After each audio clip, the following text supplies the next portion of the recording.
Begin recording 1 for Project Vitalis. I am Dr. Talia Hawthorne, lead botanist for the Institute for Vegetative Yield under the Omnitech Research Group. The Royal Archive requires all government sectors, including ours, to document our work for auditing purposes. Our focus is on finding scalable crops to sustain the neocities, moving beyond outdated nutrient paste machines. Unfortunately, even in our hydroponics labs, fruiting plants fail to survive long-term. Viable fruits and seeds have been cryogenically preserved for potential use in the future. However, this is not currently a scalable system. Based on data provided by the Royal Archive, there is a strong likelihood of discovering more resilient plant species within the hazardous ruins of Neocity Zero, exhibiting accelerated growth rates and potentially enhanced nutritional content.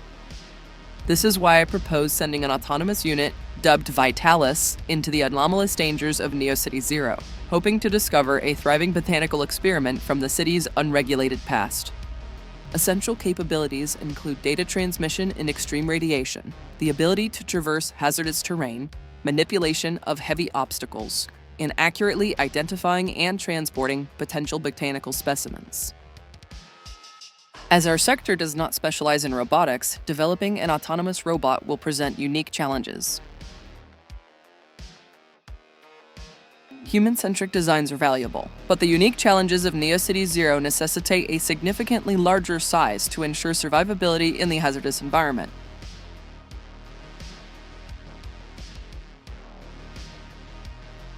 Due to budget constraints, the department opted for readily sourced materials, such as automobile engines and chassis.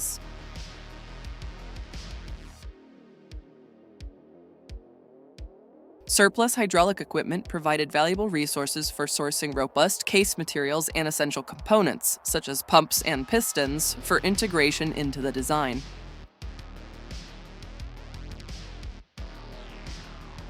It is worth noting that we were able to obtain aid from other federal departments, such as the Royal Archive and the Omnitech Research Group.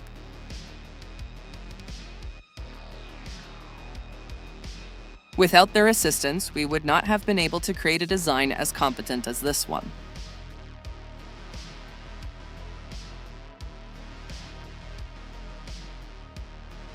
A number of components were still familiar from typical machinery we use within the Institute, such as the drag chain cable carrier.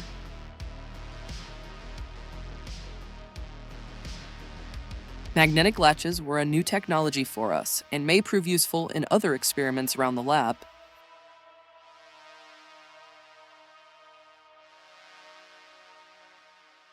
To expedite the design process, we've repurposed existing mech feet easily obtained on the market, rather than starting from scratch.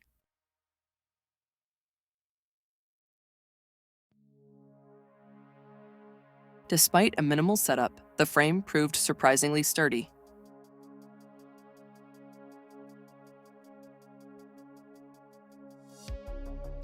Because the design is relatively small, we found it easy to integrate conduits and other system components into the frame during early stages of development. The aftermarket size were initially too large to fit the pelvis. We used an ultrasonic cutter to resize them for a proper fit.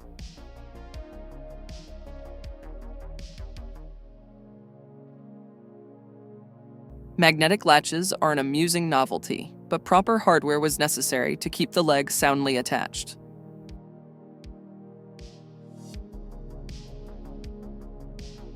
Voids left behind by the team's modifications needed to be filled in with layers of welds.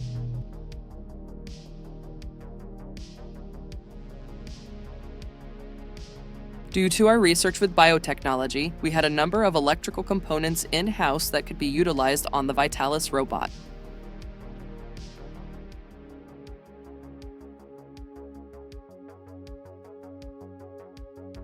A number of recordings within the Royal Archive seem to suggest that robotic hands are a difficult project for mech designers.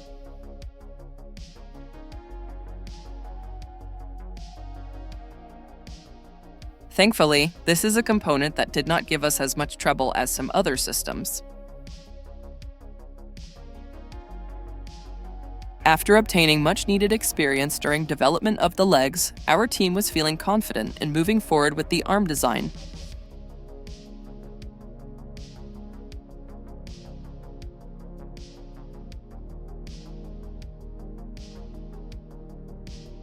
The arms should be strong enough to handle heavy objects, but unlike the legs, they don't need to support the entire weight of the machine at all times while also balancing a top-heavy load.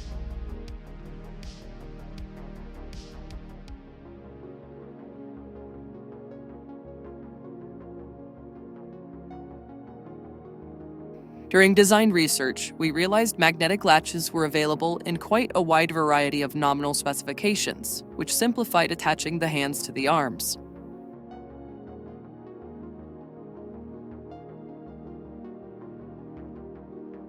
Pre-existing mech parts proved useful in housing and routing necessary systems to functional components.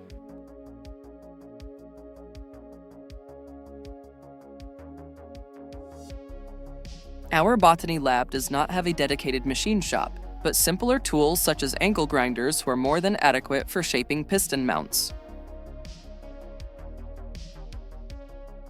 Dust covers that were used on the knee joints also fit over the shoulder bearings.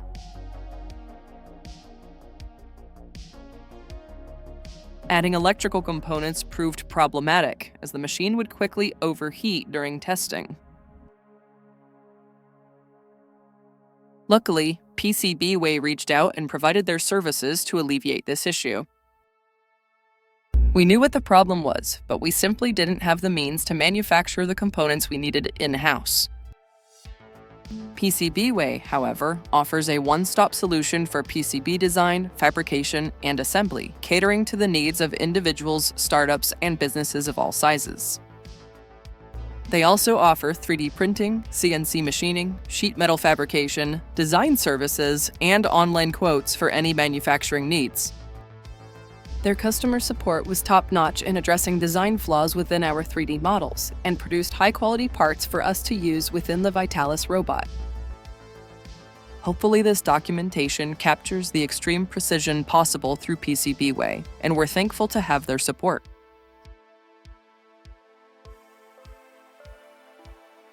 To address the overheating issues, we installed a custom radiator manufactured by PCBWay that fit perfectly within the design.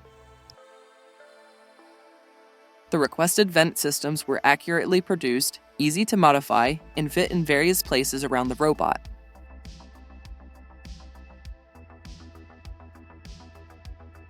The upgraded ventilation system, coupled with the newly installed radiator, effectively addressed the overheating issues that were causing system failures. With renewed confidence, the team continued forward with the remaining electrical work, including a large array of sensors for use within NeoCity Zero.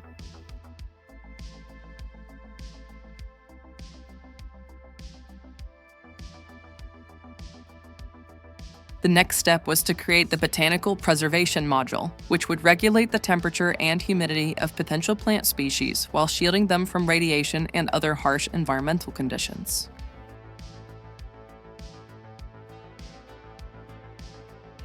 This component is very similar to the hydroponics equipment we design here at Ivy. However, we did not reach out to PCBWay for this design and immediately regretted it upon attempting assembly.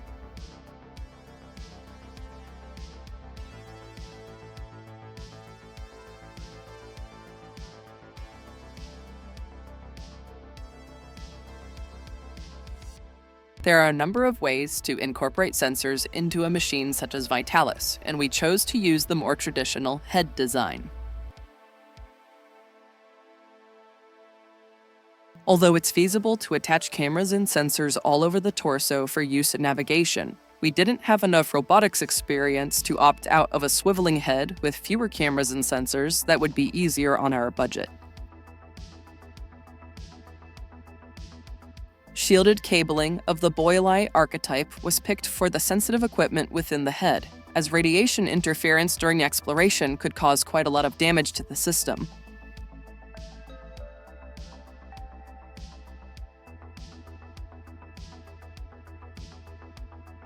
A tri-antenna interference mitigation system would hopefully transmit data back to the Institute through intense radiation fields.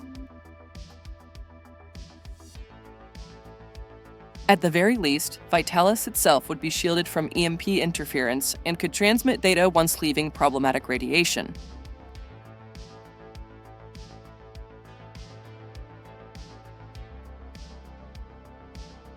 With all systems enabled and coolant flowing, the robot was ready for final assembly.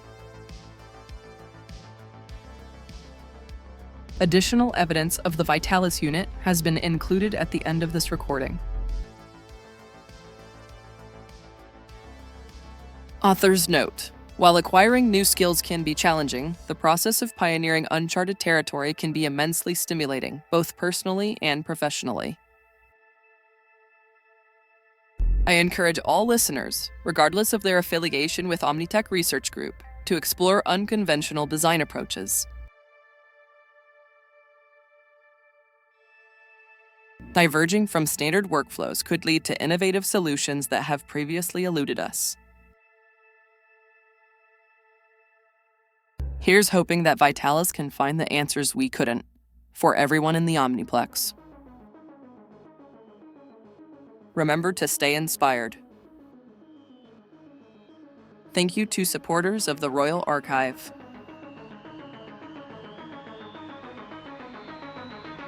End recording 1.